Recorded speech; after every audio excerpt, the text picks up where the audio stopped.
નમસ્કાર વિદ્યાર્થી મિત્રો, 11 સાયન્સ ભૌતિક વિજ્ઞાન ચેપ્ટર 4 સમતલમાં ગતિ એનો આજે 9મો સેશન છે. આજે આપણે ટોપિક લેવાનો છે પ્રક્ષિપ્ત ગતિ. જો અત્યાર સુધીની આપણી ચેપ્ટરની જર્ની વિશે જો આપણે વિચાર કરીએ તો આપણે પહેલાં સદિશો ભણી ગયા, પછી આપણે સ્થાન સદિશ અને સ્થાનાંતર સદિશ ભણી ગયા, બરાબર. પછી આપણે 2 પરિમાણમાં વેગ, પ્રવેગ, અચળ પ્રવેગી ગતિના સમીકરણ દ્વિપરિમાણમાં એ ભણી ગયા, સાપેક્ષ વેગ ભણી ગયા, બરાબર. અને આ બધી ભૌતિક રાશિઓની ચર્ચા આપણે ચેપ્ટર 3માં પણ કરી હતી, એ જ પ્રમાણે આપણે ચેપ્ટર 4માં પણ આગળ વધ્યા હતા, બરાબર. પણ ચેપ્ટર 4માં અને ફિઝિક્સમાં સૌથી મહત્વની હવે 2 ગતિઓ છે. એક છે પ્રક્ષિપ્ત ગતિ અને બીજી છે નિયમિત વર્તુળમય ગતિ. આ 2 ગતિઓનું ફિઝિક્સમાં બહુ મહત્વ છે. તો હવે આપણા ચેપ્ટરમાં આપણે આ 2 જ ટોપિક બાકી છે, પ્રક્ષિપ્ત ગતિ અને નિયમિત વર્તુળમય ગતિ. એમાંથી આજે આપણે આ એક ટોપિક લેવાનો છે, પ્રક્ષિપ્ત ગતિ, બરાબર. તો ચલો, પ્રક્ષિપ્ત ગતિ શું છે એની આપણે ચર્ચા શરૂ કરીએ. તો પ્રક્ષિપ્ત ગતિ, જ્યારે કોઈ પદાર્થને કોઈ ખૂણે ફેંકવામાં આવે, ત્યારે તે ઉડ્ડયનમાં હોય તે દરમિયાન તે પદાર્થને પ્રક્ષિપ્ત પદાર્થ કહેવાય. કોઈ પદાર્થને કોઈ ખૂણે તમે ફેંકો ત્યારે ઉડ્ડયનમાં હોય તે દરમિયાન એને શું કહેવાય? પ્રક્ષિપ્ત પદાર્થ કહેવાય, બરાબર. દાખલા તરીકે, બરાબર, ધારો કે આ રીતે એક પદાર્થ છે, એને તમે આપણે ફેંકીએ છીએ કોઈ ખૂણે, એને ફેંકો તો આ રીતે ગતિ કરે છે.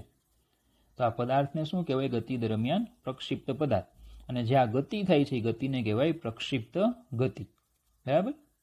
ચલો, એવા કયા કયા પદાર્થો? તો કે ફૂટબોલને ફેંકો, બરાબર, ફૂટબોલને કિક મારો, ક્રિકેટનો બોલ તમે બાઉન્ડ્રી પરથી ફેંકો, બેઝબોલ છે કે અન્ય કોઈ પણ વસ્તુ, એ બધા પદાર્થો જે છે એને તમે સમક્ષિતિજ સાથે કંઈક ખૂણે તમે ફેંકો, કંઈક ખૂણો બનાવીને ફેંકો એટલે બધા આ રીતે ગતિ કરે. તો એ પદાર્થને શું કહેવાય? પ્રક્ષિપ્ત પદાર્થ. પદાર્થને કહેવાય પ્રક્ષિપ્ત પદાર્થ. અને જે આ ગતિ થાય એને કહેવાય પ્રક્ષિપ્ત ગતિ, બરાબર. ચલો, પ્રક્ષિપ્ત ગતિને એકી સાથે પરસ્પર લંબ દિશામાં થતી 2 જુદી જુદી સ્વતંત્ર ઘટક ગતિઓના સ્વરૂપમાં દર્શાવી શકાય છે. તો આપણે ભણી ગયા છીએ કે જ્યારે પણ કોઈ ગતિ સમતલમાં થતી હોય, સમતલમાં ગતિ થતી હોય તો એને x અક્ષ પર ગતિ અને y અક્ષ પર એમ 2 અલગ અલગ પરસ્પર લંબ ગતિઓમાં એને વિભાજિત કરી શકીએ છીએ, બરાબર. અને બંને કેવી છે? એકબીજાથી સ્વતંત્ર ગતિઓમાં આપણે એની ચર્ચા કરી શકીએ, એટલે એકની અસર બીજાને ન થાય, બરાબર. તો આપણે અહીંયા પણ જે આ પ્રકારની ગતિ થાય છે, બરાબર, જે આપણે ગતિની ચર્ચા આપણે શરૂ કરશું, એટલે આ પ્રકારની ગતિ થાય છે તો એ ગતિને આગળની ગતિ એટલે કે x અક્ષ પર અને ઉપર નીચેની ગતિ એટલે કે y અક્ષ પરની ગતિમાં વિભાજન કરી શકશું, બરાબર. ચાલો, એમાંની જે આ એક ઘટક છે, આ એક ગતિ, એ આપણે સાબિત કરશું કે આ ગતિ છે ને એ અચળ વેગી ગતિ છે. કેવી છે? અચળ વેગી. જ્યારે y દિશામાંની જે આ ગતિ છે ને એ અચળ પ્રવેગી ગતિ છે. કેવી ગતિ છે? અચળ પ્રવેગી, બરાબર. કારણ કે y દિશામાંની ગતિ એટલે પદાર્થ ઉપર જાય ને પાછો નીચે આવે. હવે પદાર્થ ઉપર જાય ને પાછો નીચે આવે એટલે આપણે જે એને મુક્ત પતન અથવા તો ઉધ્વ દિશામાં ફેંકેલો પદાર્થ એની ગતિની ચર્ચા કર્યા, એની જેમ જ ગતિની ચર્ચા થાય. ખબર પડે? એની જેમ જ શું કરી શકશું? આપણે ગતિની ચર્ચા કરી શકશું, બરાબર. ચાલો, તો એનો મતલબ કે એમાં પ્રવેગ કેવો હોય? અચળ. કેટલો હશે? g જેટલો. તો જો એક ઘટક કોઈ પ્રવેગ વગરનો સમક્ષિતિજ દિશામાં હોય એટલે સમક્ષિતિજ દિશામાંની ગતિ કેવી? અચળ વેગી. જ્યારે બીજો ઘટક ગુરુત્વીય બળને કારણે અચળ પ્રવેગથી ઉધ્વ દિશામાં હોય છે. બીજો પ્રવેગ કેવો હોય? ગુરુત્વીય બળને કારણે પ્રવેગથી ઉધ્વ દિશામાં હોય. સૌપ્રથમ ગેલેલિયોએ તેના પુસ્તક dialogue on the great world સિસ્ટમમાં પ્રક્ષિપ્ત ગતિના સમક્ષિતિજ તેમજ ઉધ્વ ઘટકોની સ્વતંત્રતાનો ઉલ્લેખ કર્યો. એટલે સૌપ્રથમ કોણે ઉલ્લેખ કર્યો હતો? ગેલેલિયોએ. કયું એનું પુસ્તક છે? Dialogue on the great world system. એમાં એણે આવા 2 ઘટકોની ચર્ચા કરી કે જે બંને એકબીજાથી સ્વતંત્ર છે. સરળતા ખાતર પ્રક્ષિપ્ત ગતિ પર હવાના અવરોધની અસરને અવગણીશું. હવાના અવરોધને આપણે ધ્યાનમાં રાખશું નહીં, કારણ કે જો હવા હોય તો પછી જે પદાર્થને આપણે ફેંકીએ છીએ આમ ન જતા એવું બને કે ત્રાસો જાય, એટલે કે સ્વિંગ થાય. તમે ક્રિકેટમાં સ્વિંગ વિશે ભણી ગયા હો. શું થાય? સ્વિંગ થાય. બરાબર. જે દિશામાં પદાર્થને ફેંકવો હોય ત્યાં ન જતા શું થાય? હવામાં દિશા બદલાવે, એને સ્વિંગ કહેવાય. તો આપણે હવાનો અવરોધને ધ્યાનમાં લેશું નહીં. એ રીતે આપણે પદાર્થની ગતિની ચર્ચા કરીશું. બરાબર. તો ચાલો આપણે ચર્ચા શરૂ કરીએ. ચાલો, તો આપણે ઉગમ બિંદુથી કોઈ પદાર્થને ફેંકીએ છીએ તો એ પદાર્થ કંઈક આ રીતે ગતિ કરે છે. બરાબર. અને પાછો જમીન પર પડે છે. ઉગમ બિંદુથી કંઈક આટલા અંતરે પડે છે. બરાબર. તો આ એક્સ અક્ષ પર સમક્ષિત દિશામાં સમક્ષિત દિશા સાથે આપણે એને θ0 ખૂણે ફેંકીએ છીએ. તો ધારો કે મારે આનો વેગનો સદિશ બતાવવો હોય તો હું આ રીતે બતાવી શકું. વેગ છે એ કઈ દિશામાં હોય? સ્પર્શકની દિશામાં હોય. બરાબર. વેગ છે કઈ દિશામાં હોય? સ્પર્શકની દિશામાં. તો આ છે વેક્ટર v0. તો પ્રક્ષિપ્ત પદાર્થ સમક્ષિતિજ સાથે θ0 ખૂણો બનાવતી દિશામાં આપણે એને ફેંકેલો છે. બરાબર. તો જે આ θ0 છે એ θ0ને કહીશું આપણે પ્રક્ષિપ્ત કોણ. θ0 ને શું કહેવાય? પ્રક્ષિપ્ત કોણ. બરાબર. ચલો, આ એક્સ અક્ષની દિશામાંનો એકમ સદિશ i કેરેટ લઈશું, વાય અક્ષની દિશામાંનો એકમ સદિશ j કેરેટ લઈશું. બોલો, ક્લિયર આટલું? એક્સ અક્ષની દિશામાંનો એકમ સદિશ i કેરેટ અને વાય અક્ષની દિશામાંનો એકમ સદિશ j કેરેટ. ચલો, તો પહેલા આપણે ચર્ચા કરશું પ્રક્ષિપ્ત પદાર્થના પ્રવેગ વિશે. કોની ચર્ચા કરશું? પહેલા પ્રવેગ. પહેલા આપણે ચર્ચા આપણી શરૂ કરશું પ્રવેગથી, કે ભાઈ આનો પ્રવેગ ક્યાં હોય. તો સીધી વાત છે કે પ્રક્ષિપ્ત પદાર્થ જે છે આપણે એને મુક્ત કર્યો એટલે ગુરુત્વાકર્ષણની અસર હેઠળ ગતિ કરે છે. અને જો ગુરુત્વાકર્ષણની અસર હેઠળ ગતિ કરતો હોય તો એનો પ્રવેગ બોલો નીચે તરફ હોય. એટલે વેક્ટર એ પ્રવેગ જે છે એ નીચે તરફ હશે. બરાબર. તો એ પ્રવેગ કેટલો હશે? તો કે પ્રવેગ વેક્ટર એ બરાબર કેટલો થશે? પ્રવેગ વેક્ટર એ કહી દઈએ તો વેક્ટર એ બરાબર, ચલો મૂલ્ય કેટલું? g, અને દિશા કઈ? નીચે, એટલે -j કેરેટ. તો પ્રવેગ થઈ જશે -gj કેરેટ. બરાબર. પ્રવેગ ક્યાં હોય? નીચે તરફ હોય, અને નીચે તરફનો એકમ સદિશ હોય -j કેરેટ. તો મૂલ્ય g જેટલું અને એકમ સદિશ -j, એટલે પ્રવેગ કેટલો હોય? -gj caret. બરાબર. ચલો, હવે હું આનો એક્સ ઘટક જો મારે લખવો હોય, તમને એક્સ ઘટક અને વાય ઘટક લાસ્ટ સેશનમાં કરાવ્યા હતા. બરાબર. જો મારે આનો એક્સ ઘટક લખવો હોય તો પ્રવેગનો એક્સ ઘટક એટલે ax ઇક્વલ ટુ, ચલો આમાં i કેરેટ વાળું તો કોઈ છે જ નહીં, i કેરેટ વાળું નથી એટલે ax કેવા 0. અને જો મારે y ઘટક લખવો હોય, y ઘટક, તો પ્રવેગનો y ઘટક એટલે ay, અને y ઘટક વાળું એટલે j કેરેટ વાળું કોણ છે આમાં? -g. બરાબર. આને આપણે સમીકરણ નંબર કહી દઈએ 1. આ પ્રવેગની ચર્ચા થઈ. પ્રવેગ કેટલો? -gj caret. ચલો, x i કેરેટ વાળો છે જ નહીં એટલે x ઘટક 0 અને y ઘટક -g. ખબર પડે? બરાબર. તો અહીંયા પરથી તમને પેલો પોઈન્ટ તમને અહીંયા એક જાણવા મળે કે એક્સ દિશામાં પ્રવેગ નથી. એક્સ દિશામાં પ્રવેગ કેટલો? 0. ax 0 છે કે નહીં? એક્સ દિશામાં પ્રવેગ 0. પ્રવેગ 0 એનો મતલબ કે વેગનો ફેરફાર કેવો? 0. વેગનો ફેરફાર 0 એનો મતલબ કે વેગ કેવો? અચળ. તો હમણાં આપણે આગળ વાત કરી કે સમક્ષિતિજ જે દિશા છે, સમક્ષિતિજ દિશામાં ગતિ કેવી છે? આ અચળ વેગી. બરાબર. આપણે હમણાં અહીંયા વાક્યમાં વાત કરી કે સમક્ષિતિજ દિશામાંની ગતિ કેવી છે? અચળ વેગી. બરાબર. સમક્ષિત દિશામાંના વેગમાં કોઈ ફેરફાર થતો નથી. હવે વાય દિશામાંનો જે પ્રવેગ છે, વાય દિશામાં એ પ્રવેગ કેટલો છે? પ્રવેગનું મૂલ્ય, ખાલી હું મૂલ્ય લઉં તો કેટલું છે? g જેટલું છે. અને બોલો g એટલે કેવું મૂલ્ય? અચળ. તો એનો મતલબ કે ઉધ્વ દિશામાં જ્યાં ગતિ થાય છે, વાય અક્ષ પરની જે ગતિ છે, ઉધ્વ દિશામાં ગતિ એ કેવી ગતિ કહેવાય? અચળ પ્રવેગી. ઉધ્વ દિશામાંની ગતિ કેવી કહેવાય? અચળ પ્રવેગી. બરાબર. તો બીજો ઘટક જો આપણે હમણાં વાત કરી કે બીજો ઘટક એટલે ગુરુત્વીય બળને કારણે અચળ પ્રવેગથી ઉધ્વ દિશામાં હોય છે. બરાબર. તો ચલો, પ્રવેગ વિશે બધી માહિતી મળી. ચલો, હવે આપણે લઈશું વેગ, પ્રારંભિક વેગ v0 ની બધી ચર્ચા કરીએ. પ્રારંભિક વેગ v0. બરાબર. તો ચલો, પ્રારંભિક વેગ v0 જે છે એ પદાર્થને આપણે આ રીતે ફેંકીએ છીએ. તો બોલો એના બે ઘટક પડે. એના કેટલા ઘટક પડશે? અહીંયા બે ઘટક પડે.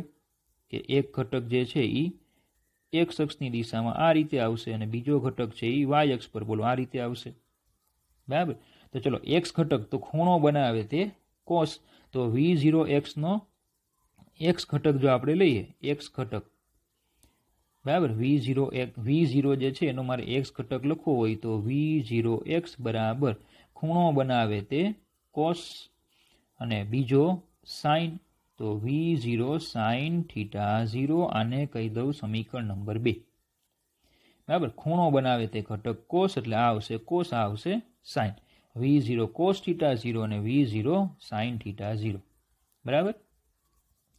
चलो तो आ प्रारंभिक वेग विषे चर्चा थई गई। चलो हवे लईए प्रारंभिक स्थान सदिश। कोनी चर्चा करशुं आपणे प्रारंभिक स्थान सदिश એટલે કે વેક્ટર r0। હવે સમજો ગતિની શરૂઆત ક્યાંથી થાય? ઉગમ બિંદુથી થાય।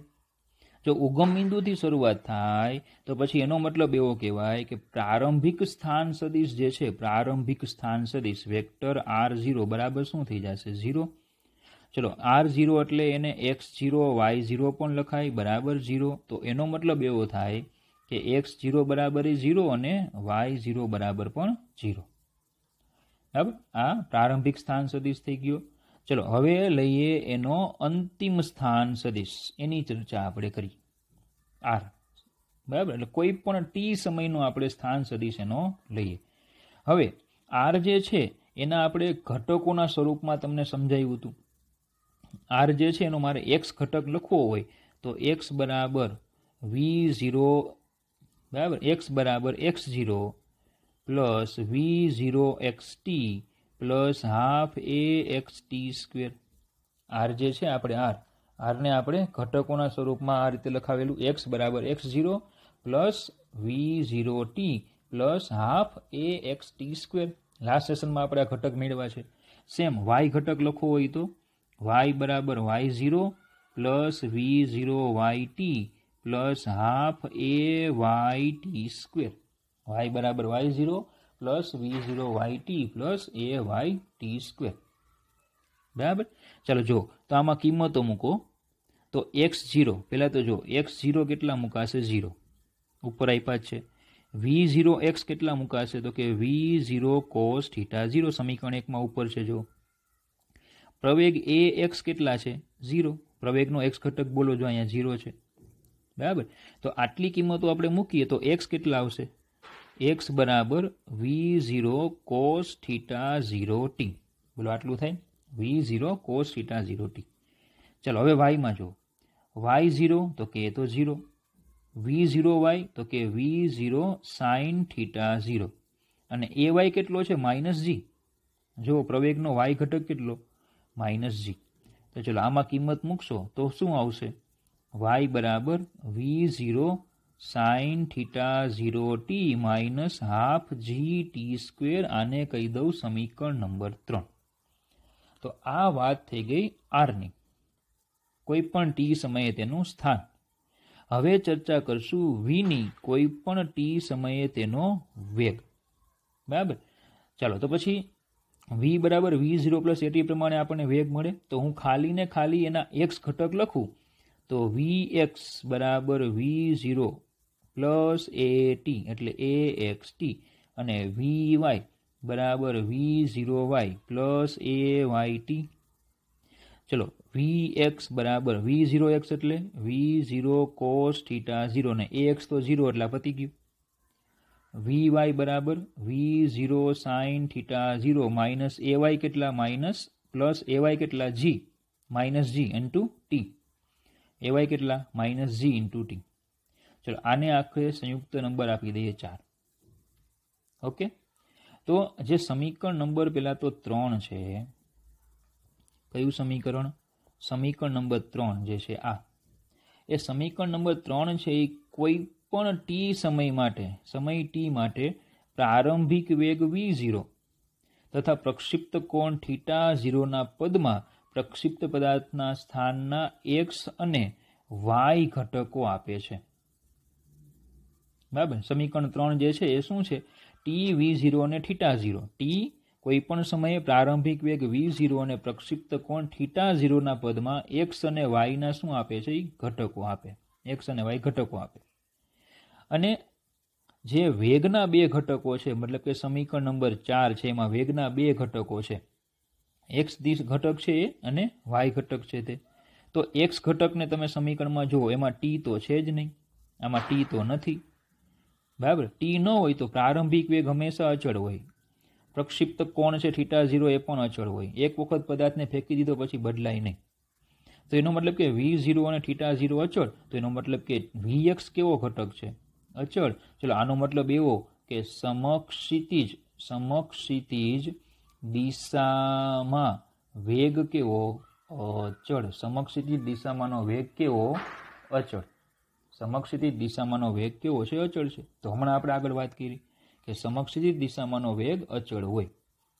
હવે જો y ઘટક આપણે લઈએ, vy છે v0 sin θ0 માઇનસ gt. બોલો, આટલો છે. હવે જો કે આમાં જેમ t વધશે તેમ v0 sin θ0 અચળ પદ છે, એમાંથી બાદ થતું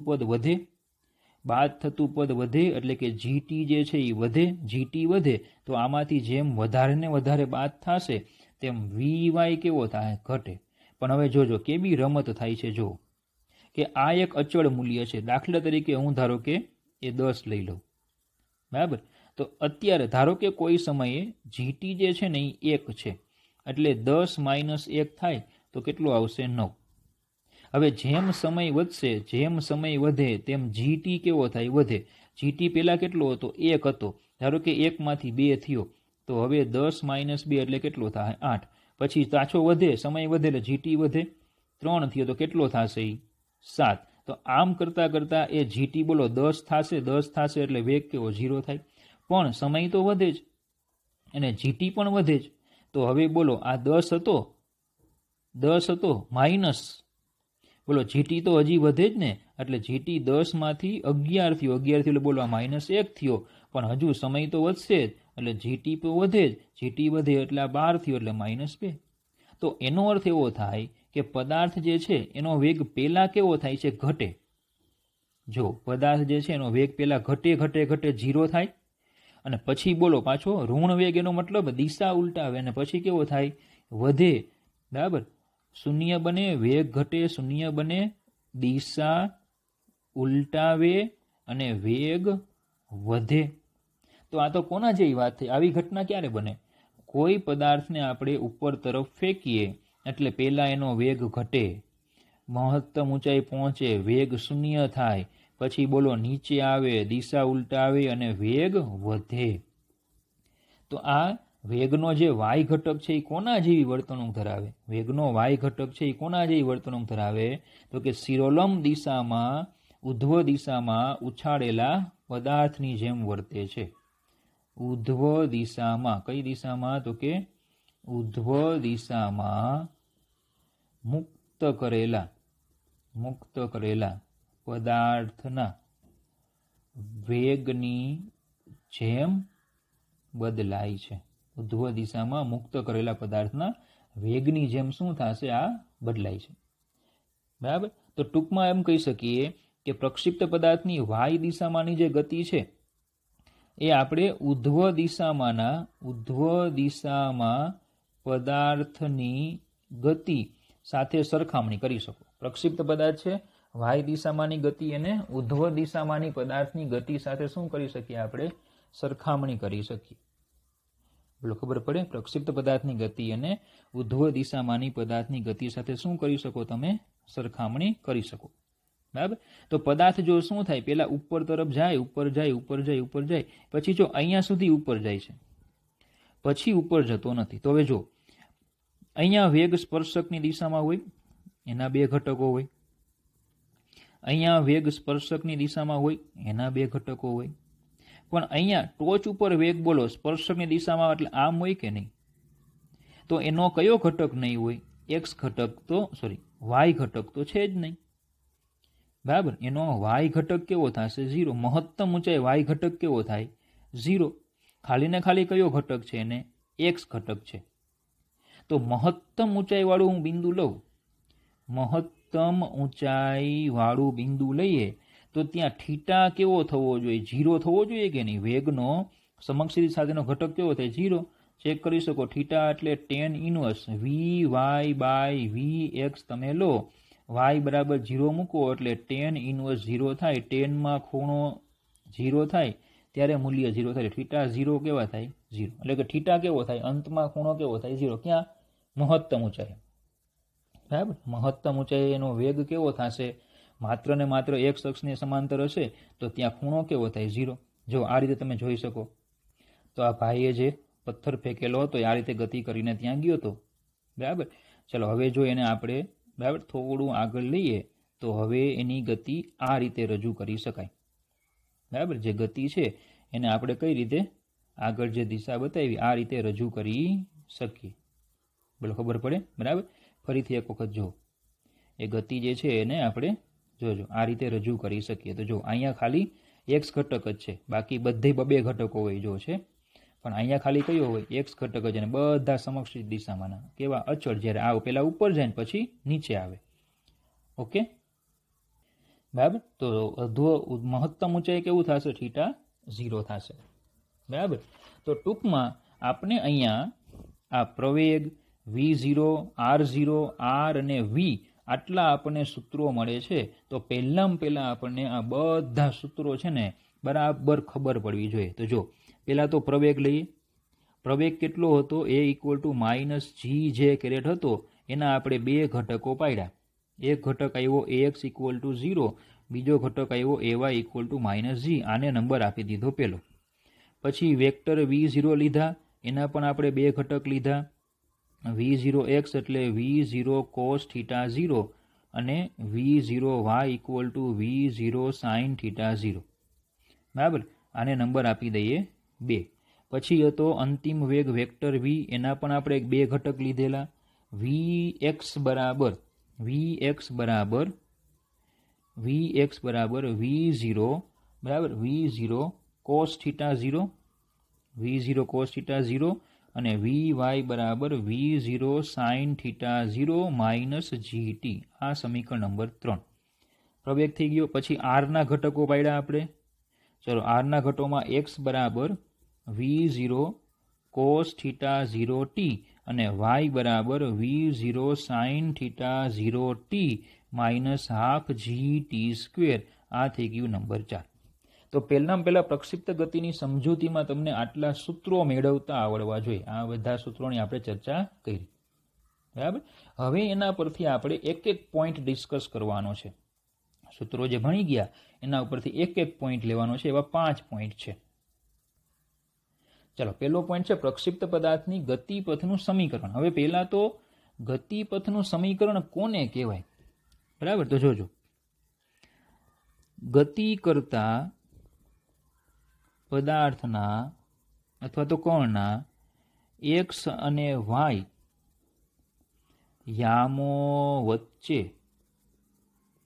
સંબંધ દર્શાવતા x અને y યામો વચ્ચે સંબંધ દર્શાવતા સમીકરણને તે કણના ગતિપથનું અથવા તો પદાર્થના ગતિપથનું સમીકરણ કહે છે. ગતિપથનું સમીકરણ એટલે શું? સીધું યાદ રાખવાનું. ગતિપથનું સમીકરણ એટલે x અને y યામનો સંબંધ. ગતિપથનું સમીકરણ એટલે શું? તો કે x અને y યામનો સંબંધ. બરાબર. તો ગતિપથનું સમીકરણ એટલે x અને y વચ્ચેનો સંબંધ. ઓકે. તો જો હવે આપણી પાસે જે અહીંયા સમીકરણો હતા એમાં x અને y વચ્ચેનો આપણે સંબંધ મેળવવાનો છે. તો આપણી પાસે આ સમીકરણો છે. અહીંયા x અને y આ હતા. બરાબર. x અને y. તો સમીકરણ 4 પરથી આપણે જો આગળ વધીએ, સમીકરણ 4 પરથી આપણે આગળ વધીએ તો જોજો, સમીકરણ 4 પરથી સમીકરણ 4 માં x નું સૂત્ર શું હતું? તો કે V0 cos θ0t. જો તમને એવું લાગે ને તો તમે શું કરો, એ જેટલા પેલા સમીકરણો છે 1 થી 4 એ તમે એક પેજમાં લખી લો અને સામે રાખો. બરાબર. એટલે તમને ઇઝીલી ખ્યાલ આવશે કે ભાઈ આ સમીકરણ લીધું એમ. બરાબર. તો એના માટે વિડીયો પોઝ કરીને તમે 4 સમીકરણો જે છે એના ઘટકોવાળા એટલે કે આવડા એ તમે નોટમાં લખી નાખો એટલે તમને ઇઝીલી ખ્યાલ આવશે કે ભાઈ અહીંયા આ સમીકરણ લીધું છે. તો ચલો, સમીકરણ 4 હતું x = V0 cos θ0t અને y નું સમીકરણ હતું V0 sin θ0t sine theta 0t minus half gt square. તો હું આમાંથી જો t ને કરતા બનાવું તો x/v0 cos θ 0 આવે. આ t ને આપણે શું કરીએ, આમાં મૂકી દઈએ એટલે સમીકરણ લખાશે y બરાબર v0 sin θ 0 t એટલે x/v0 cos θ 0 minus half g t square એટલે x/v0 cos θ 0 નો વર્ગ.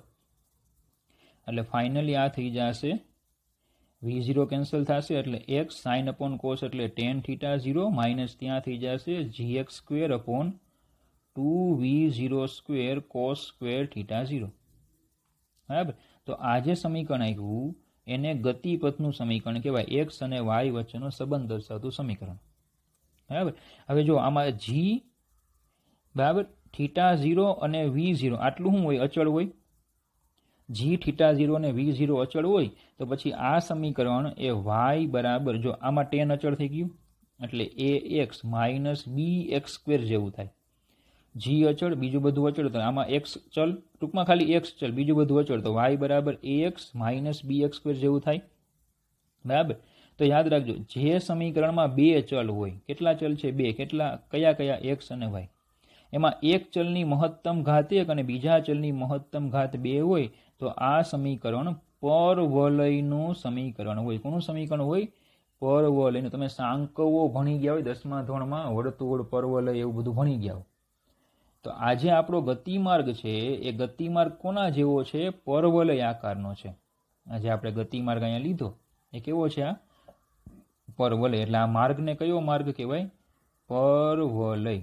બરાબર. જેમ આ સુરેખ પથ પર છે એનું સમીકરણ હોય y બરાબર mx પ્લસ c. વર્તુળ હોય એનું સમીકરણ હોય x square plus y square બરાબર r સ્ક્વેર. તેમ પરવલયનું સમીકરણ હોય y બરાબર ax માઇનસ bx સ્ક્વેર. જો કે ઘણા બધા સમીકરણ છે પરવલયના, પણ તમારે શું યાદ રાખવાનું? જે સમીકરણમાં બે ચલ હોય, એક ચલની મહત્તમ ઘાત 1 હોય, બીજા ચલની મહત્તમ ઘાત 2 હોય, બધા સમીકરણ પરવલયના હોય. મતલબ કે જો આવું આપ્યું હોય કે y બરાબર ax સ્ક્વેર, તો આ પણ પરવલયનું સમીકરણ જ થાય. બરાબર. તો ટૂંકમાં ગતિપથ, પ્રક્ષિપ્ત પદાર્થનો ગતિપથ કેવો છે? પરવલય આકાર છે. અને આ સમીકરણ તમારે યાદ રાખવાનું છે. બરાબર. આ સમીકરણ તમારે યાદ રાખવાનું. તો ચલો, પહેલો પોઈન્ટ થઈ ગયો પ્રક્ષિપ્ત પદાર્થની ગતિપથનું સમીકરણ. બીજો પોઈન્ટ છે એની મહત્તમ ઊંચાઈ માટે લાગતો સમય. હવે એ મહત્તમ ઊંચાઈ કઈ? તો કે આપણો જે પ્રક્ષિપ્ત પદાર્થ જે છે આપણે એને આ રીતે ફેંકો તો અહીંયાથી, તો આ જે છે એ મહત્તમ ઊંચાઈ થાય. તો અહીંયા પહોંચે એના માટે કેટલો સમય લાગે એ સમય ગોતવાનો. તો હવે મહત્તમ ઊંચાઈ તમને મેં શું કીધેલું કે અહીંયા ખાલી વેગનો એક જ ઘટક છે x. મહત્તમ ઊંચાઈવાળા બિંદુએ y ઘટક 0 થાય એટલું 100%. બરાબર. તો જે સમીકરણ 4 જે છે, સમીકરણ 4 જો, સમીકરણ 4માં તમને vy, બસ સમીકરણ જે 4 છે, માફ કરજો, પેલામાં આપણે સમીકરણ નંબર હતું 3, x અને y વાળું, એટલે સમીકરણ નંબર 3. એટલે કે આપણે અહીંયા આમાં 4 નહીં પણ અહીંયા 3. બરાબર. અને હવે સમીકરણ 4 તમે જુઓ, એ માફ કરજો, બરાબર હતું અહીંયા સમીકરણ નંબર 4. અને હવે તમે સમીકરણ નંબર 3 જો. કયું સમીકરણ? 3. એક vx અને vy વાળું સમીકરણ તમે જો. એટલે કે સમીકરણ નંબર 3 તમે જો. બરાબર. એમાં vx અને vy છે. તો જો હું પહેલાં અહીં લખી નાખું. સમીકરણ 3માં ચલો કયું છે? vx અને vy 2 છે. તો એમાં vy 0 થાય તો હું ખાલી vy વાળું સમીકરણ લખું કે vy બરાબર શું છે? v0 sin θ 0 માઇનસ gt છે. જો આમાં હું અહીંયા 0 મૂકી દઉં તો આ vy 0 ક્યારે થાય? સમય હોય એ મહત્તમ ઊંચાઈ પદાર્થ પહોંચી ગયો હોય એ સમયને આપણે tm કહી દઈએ. તો આ 0 બરાબર v0 sin θ 0 માઇનસ gtm. તો gtm બરાબર v0 sin θ 0. તો એમાંથી tm ને કરતા બનાવો એટલે આવશે v0 sin θ 0 g. આ થઈ ગયું મહત્તમ ઊંચાઈએ પહોંચવા માટે લાગતો સમય. ચલો, શું યાદ રાખવાનું તમારે? કે મહત્તમ ઊંચાઈએ vy 0 થાય. તો વીવાયના સમીકરણમાં 0 મૂકી દો તો એ સમીકરણમાં જ્યાં ટી હોય ત્યાં ટીએમ મૂકવાનું, કારણ કે મહત્તમ ઊંચાઈ પહોંચે ત્યારે વેગ 0 થાય. ચલો આટલું થઈ ગયું મહત્તમ ઊંચાઈ માટે લાગતો સમય. બરાબર. ચાલો હવે છે પ્રક્ષિપ્ત પદાર્થનો કુલ ઉડ્ડયન સમય. ઉડ્ડયન સમય કોને કહેવાય? તો કે જો આપણે પ્રક્ષિપ્ત પદાર્થ જે છે એને અહીંયાથી ફેંકો, અહીંયા પહોંચ્યો, તો તમે અહીંયાથી ફેંકો છો ને અહીંયા પહોંચે એ સુધીનો કુલ સમય જે આવે એને ઉડ્ડયન સમય કહેવાય, ટીએફ. બોલો ખબર પડે ઉડ્ડયન સમય કોને કહેવાય તે? અહીંયાથી ફેંકો અને અહીંયા પહોંચે, ટૂંકમાં એમ કહેવાય કે પ્રક્ષિપ્ત પદાર્થ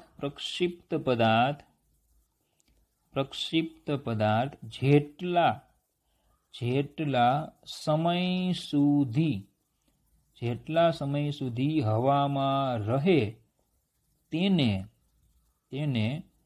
ઉડ્ડયન સમય કહે છે. જેટલો સમય સુધી હવામાં રહી એને ઉડ્ડયન સમય કહેવાય. બરાબર. તો હવે સમજો પદાર્થ છે અહીંયાથી અહીંયા પહોંચે તો આ બિંદુ પાસે વાયયામ 0 થઈ જાય કે નહીં? બરાબર. અહીંયા જો અહીંયા વાયયામ કેટલો હોય? તો કે x0 y0 બરાબર શું હોય? 0 0 હોય. અને પદાર્થ ફરી પાછો જ્યારે ત્યાં પહોંચે, અહીંયા પહોંચે તો x અક્ષ ઉપર વાયયામ કેવો હોય? 0 હોય. બરાબર. બોલો ખબર પડે. તો આપણે જે સમીકરણ નંબર 4 જે છે, સમીકરણ નંબર 4 જો એમાં y નું સમીકરણ છે. y બરાબર શું છે? જો v0 sin θ 0t minus half gt² છે. બરાબર. એમાં જો હું t ની જગ્યાએ ઉડ્ડયન સમય મૂકું, tf મૂકું, તો પછી એ વખતે y તો 0 થઈ ગયો હોય. તો પછી આમ લખાશે 0 બરાબર v0 sin θ 0tf minus half gtf². તો હાફ gtf² ને કરતા બનાવો તો આવશે v0 sin θ 0tf. tf cancel થાય તો એક tf અહીંયા વધે અને કરતા બનાવો તો 2v0 sin θ 0/g. આ ઉડ્ડયન સમય. તો શું યાદ શું રાખવાનું કે ભાઈ ઉડ્ડયન સમય ગોતવો હોય તો y ના સમીકરણમાં y ની જગ્યાએ 0 અને t ની જગ્યાએ tf મૂકી દેવાના. y ના સમીકરણમાં y ની જગ્યાએ 0 અને t ની જગ્યાએ tf આપણે મૂકી દેવાના, એટલે આપણને શું મળશે? તે ઉડ્ડયન સમય મળશે. બોલો ખબર પડે? બરાબર. તો ચલો આ રીતે આવ્યું. તો આ y વાળું જે સમીકરણ છે એ આપણું સમીકરણ નંબર 4 જ છે. ચેક કરી લઈએ. હા, 4 જ સમીકરણ નંબર 4 છે. બરાબર. હવે જો તમે આ સમીકરણ જુઓ 2v0 sin θ 0/g અને આગળનું જુઓ તો v0 sin θ 0/g. એનો મતલબ કે આને લખાય tf બરાબર 2tm. બોલો લખાય કે નહીં? સીધી વાત છે કે પદાર્થને અહીંયાથી મુક્ત કરો, અહીંયા પહોંચે કેટલો સમય લાગે? tm. તો ફરી પાછો નીચે આવવા માટે પણ tm સમય જ લાગે છે, એવો આપણને ખ્યાલ છે. ચેપ્ટર 3 માં આપણે ભણી ગયા છીએ. તો પછી ઉડ્ડયન સમય ટોટલ કેટલો થાય? 2tm જ થાય. ઉડ્ડયન સમય કેટલો થાય? 2tm જ થાય. એ આપણે સીધું અહીંથી સ્પષ્ટ ખ્યાલ આવે. ચાલો ખબર પડી આટલી? બરાબર. ચાલો ચોથો પોઈન્ટ લઈએ, પ્રક્ષિપ્ત પદાર્થની મહત્તમ ઊંચાઈ. હવે જો મહત્તમ ઊંચાઈ એટલે શું? તો તમને આગળ મેં સમજાવ્યું હતું કે આપણે પ્રક્ષિપ્ત પદાર્થને આમ ફેંકીએ છીએ તો બોલો મહત્તમ તે આટલી ઊંચાઈ સુધી જાય, એને મહત્તમ ઊંચાઈ કહેવાય. બરાબર. મહત્તમ તે આટલી ઊંચાઈ સુધી જાય છે ને શું કહેવાય? મહત્તમ ઊંચાઈ કહેવાય. ઓકે. તો એનો મતલબ કે મહત્તમ ઊંચાઈ વાળું જે બિંદુ છે ત્યાં y ની જગ્યાએ મહત્તમ કેટલું લખાય? hm લખાય. આ ટોટલ કેટલું હોય? મહત્તમ ઊંચાઈ, અને જેને hm કીધી તો hm હોય. અને આ મહત્તમ ઊંચાઈ કેટલા સમયમાં પ્રાપ્ત કરે? તો કે tm સમયમાં પહોંચે ને. બરાબર. હમણાં આગળ આપણે ભણી ગયા મહત્તમ ઊંચાઈ પ્રાપ્ત કરવા લાગતો સમય. તો y નું જે સમીકરણ આપણું છે, y નું સમીકરણ, એ y નું સમીકરણ લઈએ એટલે સમીકરણ નંબર 4 આપણે જો લઈએ. બરાબર. સમીકરણ 4 પરથી y નું જે સૂત્ર છે, y બરાબર શું છે? v0 sin θ 0t minus half gt². એમાં y ની જગ્યાએ હું hm લખું, મહત્તમ ઊંચાઈ લઉં તો મહત્તમ ઊંચાઈ કેટલા સમયમાં પ્રાપ્ત કરે? tm. તો t ની જગ્યાએ શું લખવાનું? tm. તો આવશે y ની જગ્યાએ hm બરાબર v0 sin θ 0tm minus half gtm². ચલો tm હમણાં આગળ આવી ગયા. કેટલા હતા સૂત્રમાં? tm નું સૂત્ર જુઓ. શું હતું? v0 sin theta 0/g minus half g v0 sin theta 0/g નો વર્ગ. તો hm ઇક્વલ ટુ આ થશે v0 square sin square theta 0/g minus અહીંયા થશે v0 square sin square theta 0/2g, કારણ કે એક g ઉડી જશે તો પેલું પદ છે આખું, બીજું પદ અડધું, આખામાંથી અડધું જાય તો અડધું વધે, તો v0 square sin square theta 0/2g આ થઈ ગઈ મહત્તમ ઊંચાઈ. તો મેઇન શું યાદ રાખવાનું કે મહત્તમ ઊંચાઈ કીધી હોય તો yના સમીકરણમાં yની જગ્યાએ hm મૂકી દેવાના અને tની જગ્યાએ tm મૂકી દેવાના, એટલે મહત્તમ ઊંચાઈ આપને મળે. બરાબર. ચલો આ હતો ચોથો પોઈન્ટ. પાંચમો પોઈન્ટ છે પ્રક્ષિપ્ત પદાર્થની સમક્ષિતિજ અવધિ. ચલો આ સમક્ષિતિજ અવધિ પહેલા તો કોને કહેવાય? તો આપણે પ્રક્ષિપ્ત પદાર્થને ફેંકીએ છીએ, આપણે પ્રક્ષિપ્ત પદાર્થને આ રીતે ફેંકો તો એ x અક્ષની દિશામાં કેટલું અંતર જાય એને કહેવાય એની અવધિ. x અક્ષની દિશામાં એ કેટલા અંતરે પડે તેને કહેવાય શું? એની અવધિ. તો પતન દરમિયાન ફરીથી બરાબર y બરાબર 0 ને પસાર કરે ત્યાં સુધી પ્રક્ષિપ્ત પદાર્થે કાપેલા સમક્ષિતિજ અંતરને શું કહેવાય? એની અવધિ કહેવાય. કે y બરાબર 0 હતા ત્યાંથી ફરી પાછો y બરાબર 0 થાય, એટલે ટૂંકમાં એમ કહેવાય કે સામે ક્યાં પડે, બરાબર, એને શું કહેવાય? સમક્ષિતિજ અવધિ. તો પદાર્થ અહીંયાથી શરૂ થઈને અહીંયા પડે એટલે કે ટૂંકમાં x અક્ષ પરનું અંતર આપણે અંતર ગોતવાનું. તો આપણું જે સમીકરણ 4 જે છે, સમીકરણ 4 એમાં બોલો x નું સૂત્ર છે x equal to v0 cos theta 0t, બરાબર. તો x ની જગ્યાએ r મૂકી દેવાના, તો પછી અહીંયા પહોંચે એના માટે સમય કેટલો લાગે? ઉડ્ડયન સમય જેટલો સમય લાગે કે નહીં? એટલે tf મુકાય કે નહીં? પડે ખબર? x ની જગ્યાએ શું મૂકી દેવાના? r, કારણ કે આ અંતર કેટલું? r. x અક્ષમાં કેટલું અંતર કાપે? r.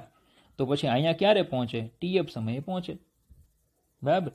ચાલો તો આવી રીતે લખાશે કે r બરાબર v0 cos થીટા 0 tf. ચલો r બરાબર v0 cos થીટા 0 tf એટલે 2v0 sin થીટા 0/g. સૂત્ર જુઓ tf નું, ઉડ્ડયન સમયનું, હમણાં આગળ ભણી ગયા આપણે. તો આ થઈ જશે r બરાબર v0 square 2 sin theta 0 cos theta 0/g. તો r બરાબર v0 સ્ક્વેર, આને કહેવાય 2 sin 2 થીટા 0/g. તો બાયોલોજી વાળા તમારે એક સૂત્ર યાદ રાખવાનું છે કે sin 2 થીટા એટલે 2 sin થીટા cos થીટા લખાય. જો ચેક કરો, થીટા બરાબર ધારો કે હું 30 લઈ લો, તો ચલો sin 2 થીટા એટલે sin 2 ગુણ્યા 30 એટલે કેટલું? sin 60 એટલે કેટલું થશે? √3/2 થાય. અને 2 sin 30 cos 30 કરો એટલે થઈ જશે 2 sin 30 કેટલા થાય? 1/2 થાય. અને sin 60 કેટલા થાય? √3/2 થાય. બોલો આ કેટલા આવી ગયા? √3/2. તો તમારે આ સૂત્ર યાદ રાખવાનું છે. sin 2 થીટા એટલે 2 sin થીટા cos થીટા, એટલે આ થઈ ગયું અવધિનું સૂત્ર. સમક્ષિતિજ દિશામાં કાપેલું મહત્તમ અંતર. શું યાદ રાખવાનું? અવધિના સૂત્રમાં x નું સૂત્ર લેવાનું, x ની જગ્યાએ r મૂકવાના અને t ની જગ્યાએ tf મૂકવાના, એટલે તમને અવધિ મળી જાય. ઓકે, ચાલો એની પછી છે મહત્તમ સમક્ષિતિજ અવધિ. મહત્તમ અવધિ જોઈએ છે. તો ચલો અવધિનું સૂત્ર શું આવ્યું આપણું? r બરાબર v0 square sin 2 theta 0/g છે. હવે જો મારે આને મેક્સિમમ બનાવવું હોય તો v0 તો અચળ, g એ અચળ, તો પછી sin 2 થીટાની મહત્તમ કિંમત મૂકવી પડે, ની કેટલી આવે? 1, બરાબર. તો પછી r મેક્સિમમ માટે sin 2 થીટા 0 કેટલા લેવાય? 1 લેવાય. તો અહીંયા 1 મૂકી દો તો બોલો r મેક્સિમમ કેટલા મળશે? v0 સ્ક્વેર બાય g, બરાબર. પણ આના પરથી sin 2 થીટા 0 બરાબર 1 છે. ચલો sin ની કિંમત 1 ક્યારે થાય? તો કે sin 90 હોય ત્યારે. sin કેન્સલ કરો તો 2 થીટા 0 બરાબર 90 થાય. તો થીટા 0 બરાબર કેટલા થશે? 45 ડિગ્રી. તો અહીંથી યાદ રાખવાનું કે થીટા 45 ડિગ્રી હોય ને ત્યારે અવધિ મહત્તમ હોય. શું કહેવા માંગુ છું? કે તમે કોઈ પદાર્થને 45 ડિગ્રીના ખૂણે ફેંકો ત્યારે એ કેવું અંતર કાપે? સમક્ષિત દિશામાં મહત્તમ અંતર કાપે. બરાબર. આપણે કહીએ ને સચિન છે, સચિન, એ સચિનની સિક્સું કોઈ દિવસ મોટી મોટી નથી હોતી. બરાબર. તમે લોકો તો કોહલીના જમાનામાં છો, પણ સચિન જે છે એની સિક્સ મારતો ગોડ ઓફ ક્રિકેટ કહેવાય. બરાબર. એ સિક્સ મારતો ને તો એની સિક્સ જસ્ટ બાઉન્ડ્રી પર જ પડે. એ કોઈ મોટી ને લાંબી ને સ્ટેડિયમ ઠેકાવાને એને ખબર છે કે ત્યાં સુધી જાય તો 6 રન મળે, બાઉન્ડ્રી પોકાડો તો 6 રન જ મળે. એટલે એ એનું એંગલ નક્કી કરે. શું નક્કી કરે? એંગલ 45ના એંગલથી મારે એટલે દડો છે એ મહત્તમ સુધી દૂર જાય. એટલે ખબર પડે. બરાબર. તો ચલો, આ આખી થિયરી થઈ, આખો ટોપિક થયો આ પ્રક્ષિપ્ત પદાર્થનો. બને ત્યાં સુધી 2 થી 3 વખત તમે લખો, વિડીયો 2 થી 3 વાર જુઓ અને પછી બરાબર તૈયાર કરજો, તો જ તમને આખો ટોપિક આવડશે. ઓકે, તો આજના સેશનમાં આપણે આટલું જ રાખીશું. Thank you.